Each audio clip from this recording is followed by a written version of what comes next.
Why do we underestimate compassion? Why do we think kindness is a sign of weakness, which is absolutely not? What do I have to say on compassion? Let's find it out in this video.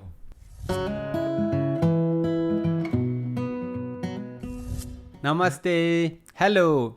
My name is Vajira Dorjey and I'm so happy to see you on this wonderful platform. If you are new, I welcome you to my YouTube channel. I'm going to talk about compassion and make sure that compassion is not a sign of weakness. I'm happy that you are thinking compassion and you stopped on my YouTube channel. Compassion is a sign of a great man, a solid man, a noble man, a person who thinks deeper of others' well wishes. Compassion for me is an emotion. It's a deeper feeling that spontaneously, instantly come up when you see someone suffering. When you see somebody in pain, it is a spontaneous feeling and a feeling that comes urgently to remove the suffering of the other people or any living being that you say. We feel compassionate to a person who are lower in capability or capacity, who are lower in status, or who are not in happy state. So we feel pain for them, and it is not just feeling pain, it is acting about it. We say compassion in action. That is what is important. So I believe we as a human being, if we are not a compassionate person, we are not living up to our human standard. I cannot say that if you are a compassionate or you are not a compassionate person.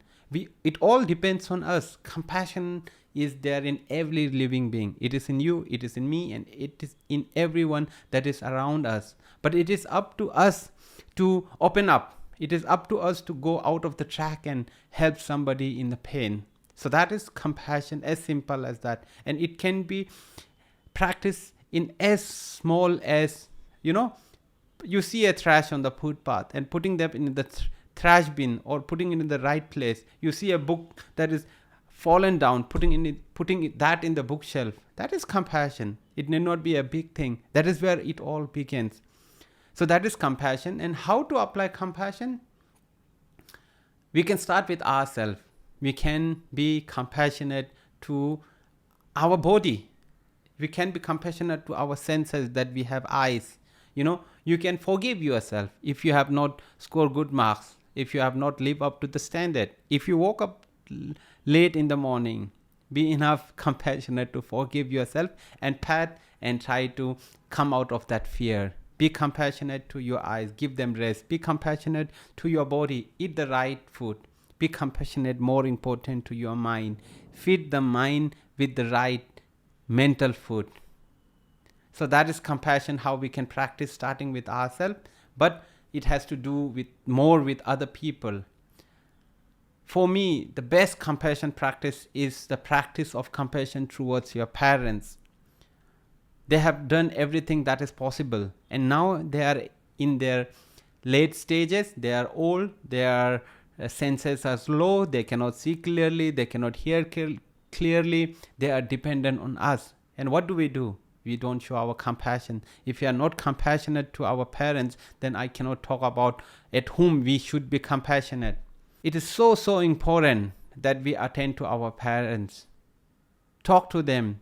Again, not a big thing you have to do, or buy a house or car. No, I'm not talking about big thing, taking them. I'm talking about starting with small, Give them a call if you are away. If you are living together, listen to them. Why don't you eat with them? Why don't you talk about their favorite thing? The other person whom you can be compassionate is your child.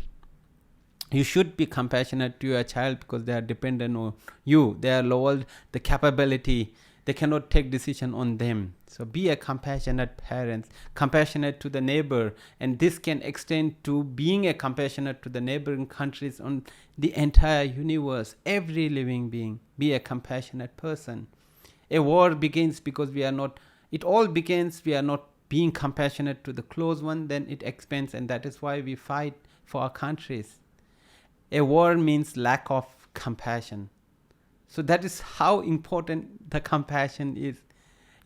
practice compassion, it is gonna bring you lots of joy. It is gonna bring you a sense of satisfaction. It is gonna bring you peace in your mind. When I talk about compassion, an incident that occurred to me 15 years, maybe in my college life, that comes to my mind spontaneously. And whenever I think of this event, I wonder what was exactly it is. I was on the road looking for a rickshaw. I stopped a rickshaw and then I began to talk to him to bargain on how much he will take me to drop me to my friend's place. As I was talking, suddenly 3 young men of my own age at that time in college, they came into the rickshaw and they started talking in their local language. I felt that they are in a hurry. Maybe they want to take the rickshaw, and I stepped back and I was looking for another one. While I was looking for another one, there was a loud noise and they started to fight. These 3 people, they dragged the auto rickshaw driver on the footpath and they started beating them. Because of this loud noise and the drama, there was a crowd that gathered around this fight and people are seeing this in circle. I saw that the auto driver being kicked everywhere and he got a big kick on the leg and it shook me. I couldn't stand there and I had to rush and I pulled these people's hands and I told, enough, Saku Anna, Saku, enough, you don't have to. And I'm screaming and crying for other people to come forward and help and separate this fight. But nobody comes forward. I don't know if I was unconscious, but I don't know what is happening. I see that the person are on the phone and this auto driver is able to escape into a nearby bakery shop. Then they again go and pull this guy, brings on the footpath, and they again keep beating him every corner. I saw another bald elderly man. I thought he's holding his shoulder thinking he's gonna help him, but in fact he's dashing his head on some techniques. I don't know that he's again beating them. It was crazy and I again had to hold and I cry for support, but there isn't any support to this auto driver except me.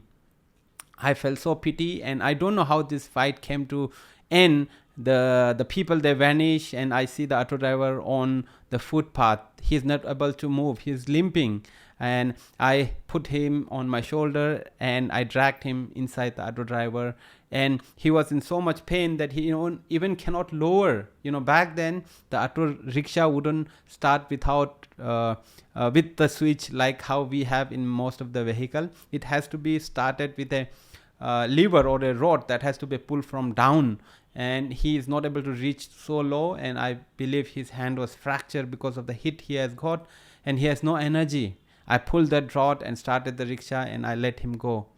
After he went, I don't know if I should call this conscious, but there was another feeling, which I didn't have when I was helping him. There was a feeling of fear and I thought maybe this same group would come and beat me if I stand here. Maybe I should take a walk, and I'm lost, but I'm conscious, and then there's sense of fear. Now if I reflect, I see when you have compassion, then you go out of your way. There's no fear in your heart.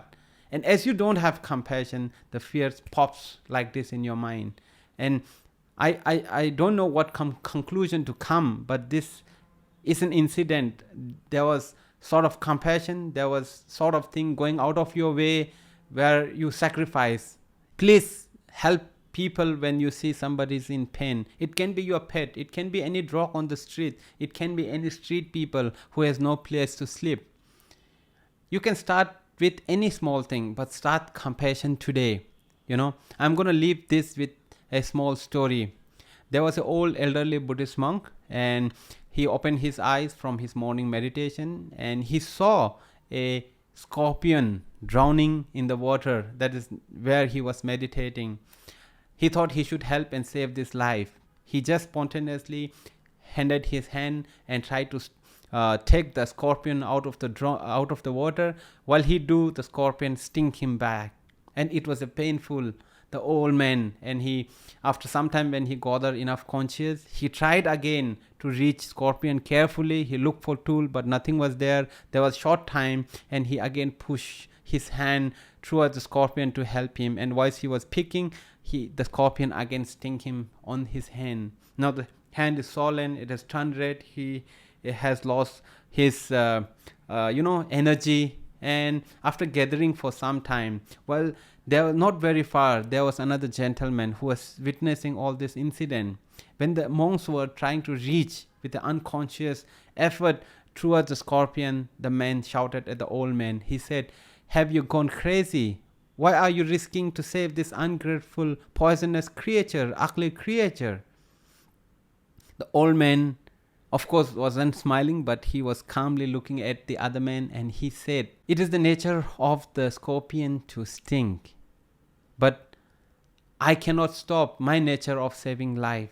That is how compassionate he was, ready to sacrifice his own life to save a creature. So I believe this all the points that I have put in front of you would have encouraged you to understand what is compassion, change your view on compassion, help you to take action on compassion. From my heart to your heart, compassion. Do good, be happy. Namaste.